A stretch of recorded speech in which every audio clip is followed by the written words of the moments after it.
Greetings, adventurers! This is Lorne, your guild advisor, and welcome back to this week's installment of Cuts and Changes for DanMachi 4, where I highlight the differences between the original light novel source and the anime adaptation, as well as provide additional context for what you see in the show. In episode 8, Bell tags along with the advanced unit of the hunting party, and the explosions are creating absolute chaos in the dungeon. He comes across freshly made holes throughout the floors, fallen adventurers, and has a less than ideal reunion with his friend, Ryu the Gale Wind, whose eyes are filled with bloodthirsty rage. The anime does a good job with building up the tension into a chilling cliffhanger, but naturally, there are some additional details left out that'll help your understanding of the scenes. Let's start the breakdown. The episode opens up with the parts of Cassandra's prophecy that were previously omitted in episode 7. It gives additional detail on the prophesized deaths of the expedition crew. For some reason, the line, "The fox shall be swiftly torn asunder," which specifically refers to Haruhime, is still left out. But it's possible it was cut because there's already a phrase that addresses her, alongside Aisha. Gradually showing scenes of Cassandra's prophecy continually reminds the viewer to be on alert, as it seems the worst is yet to come. During the fight against the mermen, Bell mentions that this was his first encounter with them, but due to his lessons with Aina, he knew their typical habits and attack patterns. In the anime, Boris points out what the merman leader looks like, while in the light novels, Bell already knew who to target. Mermen are among the strongest monsters on the 26th floor, but they typically move in groups. Taking out the leader puts the pack in a state of panic. In the light quartz encounter, the anime has Boris explain the mechanics of waiting for them to recharge their lasers before attacking, while the light novel has Bell explain the tactics to the reader. Bell using the Goliath scarf as a weapon comes off as rather sudden in the anime, but while he's running towards them, he first considers using Firebolt and then decides to experiment by using the scarf. As he swings it like a whip, the scarf actually blocks some of the lasers on its way into crashing into the quartzes, demolishing them.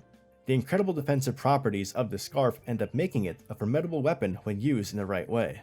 Also, it's very subtle, but I found it funny that Bell was sitting next to the one female adventurer of the group. I guess Lily was right when she called him a womanizer. Welf is keeping an eye on Turk, the werewolf who initially identified Ryu as the murderer of the adventurer on floor 18. This is the duty that Bell entrusted to Aisha, which the anime chose to hide until revealing it for this episode. Though I don't think shagging the guy is what Bell had in mind exactly. Bell finds the perfect opportunity to slip out to the group when he hears Mari singing. In the novels, the hunting group tries to chase after him, but he shakes them off by choosing random passageways as he follows Mari's voice. In terms of when Bell last saw Mari, it has been only 2 days since the Moss Huge fight. Mari mentioned she's afraid because something is on the floor that shouldn't be, and when the scene ends there is a tease of a monster. All I can say on this is keep it in the back of your mind. When Bella asked Mari about Ryu, she was initially supposed to ask the surrounding monsters for Ryu's location by using the song that can charm monsters like she did in episode 4 earlier this season. As well as running alongside Mari, there was supposed to be another explosion which leads to Belle finding Ryu with her foot on top of an injured dwarf. The illustration from the light novel is especially chilling. When Ryu shouts at him, he remarks that he's never heard Ryu speak in such an angry voice. She had the expression of a bloodthirsty murderer. It was an incredible contrast to the expression Ryu once gave him after the casino incident during the events of Familia Chronicle episode Ryu. After Ryu asks why Belle is there, she temporarily loses composure, which causes Belle to wonder what emotion was in her eyes: suffering, sorrow, or regret. In case it wasn't clear, when Belle attempted to use a potion on the dwarf before dropping it due to a shock from his encounter with Ryu, the dwarf is merely unconscious, not dead. In the novels, Belle applies some light first aid to close any serious wounds and actually carries the dwarf with just one arm. While he's making his way to the rest of the hunting party, Belle has to fight off a few monsters, mainly by using Firebolt, since his movement was limited from carrying the dwarf. It's understandable this was cut from the anime, as it would be pretty demanding to animate something so non-consequential. Bell makes it to the area where the most recent explosions have led him. He's greeted to a scene with dead and fallen adventurers, accompanied by the smell of burnt flesh. Bell is unable to answer Boris when he asks if the Gale Wind was responsible for the dwarf's injuries. He did not want to admit that Ryu was responsible for them, but at the same time could not find the strength to defend her. The group finds a survivor of the explosion, who we later learn is Jura, a member of Rudra Familia, the familia that brought about the destruction of Ryu's familia. In the novels, Bors also reveals Jura's adventurer title, Slaver Cat. After Jura admits his identity, he says he hasn't done anything bad since Ryu annihilated Rudra Familia. He mentions that he's been hiding out in that gloomy dungeon in the novels. Bell realizes that when Jura says dungeon, he really means Gnosis. Bell knew that the remnants of Evilis were supported by Icarus Familia due to the events of Season 3. As Bell is struggling to make complete sense of the situation, he stumbles onto a red stone and he seems to realize something. Then Ryu appears like a torrent of wind, shouting Jura's name in a rage. Ryu completely overwhelms the adventurers in her way. The anime seems to take some shortcuts when it comes to the animation in this scene, most likely trying to save the budget for the next couple of episodes. The novels mention that she is brushing away nearly 20 adventurers with incredible speed, while her sword has a blue-green glow. This is likely due to a combination of two of her adventurer skills, Mind Load and Arrow Mana. Mind Load allows her to use mental energy to increase her strength, while Arrow Mana increases her attack power the faster she sprints. It's no wonder why her name is the Gale Wind. A particular scene I enjoyed from the novel is when the hunting group tries to overwhelm Ryu with numbers, only for her to spin like a top and slip right past them, hitting them in the back of the head with her wooden sword to knock them all out. Bell even has a line from the novel where he is amazed by her skill, but he quickly realizes that probably wasn't the appropriate reaction for the situation. When Bors attacks Ryu, you can see that he finally realizes that she is the same adventurer who helped in the fight against the Black Goliath, meaning that he truly did not recognize her as the Gale Wind back in Season 1. Bell chasing after Ryu is a bit more descriptive in the novels. He arrives at a cross-section of passageways and figures out which way to go based on the cries of monsters that Ryu is defeating as she's tracking down Jura.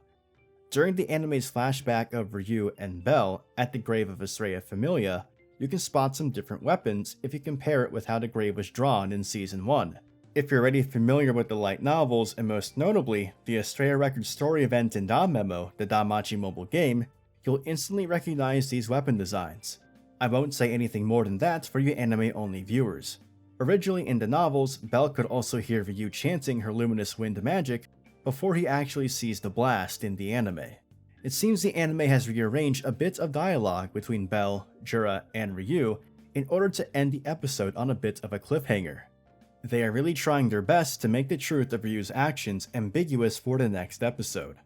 The episode ends with Ryu saying the line, "I won't hesitate to cut you down if you try to stop me." The line from the light novel that this is referencing is incredibly different in tone. In Volume 13 she says, "If you interfere, I'll throw you aside too. I don't have time for it." I'm not sure if the Japanese text is the same as in the anime, but cutting someone down and throwing them aside are very different in meaning and tone. I understand that Ryu is in a vengeful state of mind, but it feels out of character for her to threaten Bell in the manner she did in the anime. Who knows? Maybe the Japanese is the same as the novel and the anime just translated the line differently from the English translation of the novel. And with that, we reach the end of the episode, and overall, it covers a much lower page count than episode 7 did. It seems the anime really wants to take its time during these climactic scenes with Ryu, which personally makes me happy. I do want to mention that this week's danmemo side story actually adapts a scene from Ryu's point of view which was skipped in this episode. If you haven't been watching any of the mobile game side stories, I highly suggest you at least watch this one, as it is actually adapting canon material. There will be a link provided in the video description for those who do not have access to the game. Note that this is different from Ryu's monologue, which I mentioned was skipped in episode 7. I'm really hoping it gets adapted in the next episode, otherwise I'll have to summarize it for you guys in a future video before it loses relevance. All in all, episode 8 did a respectable job at building up the tension of the situation, as it leads to a dramatic clash against Ryu and the truth of what is happening in the dungeon. It goes without saying that the next episode should be one heck of a thriller. I'm excited to see how the anime will handle it, as it seems to be pulling its punches in the last few episodes when it comes to animation. We should see it pay off soon. As always, if you enjoyed this video and found it informative, please give it a like and subscribe to the channel for more DanMachi content. I should be uploading a review for the newest release of the novels, Volume 17, relatively soon. Don't forget to follow me on my socials, and this is Lorne, your guild advisor, signing out.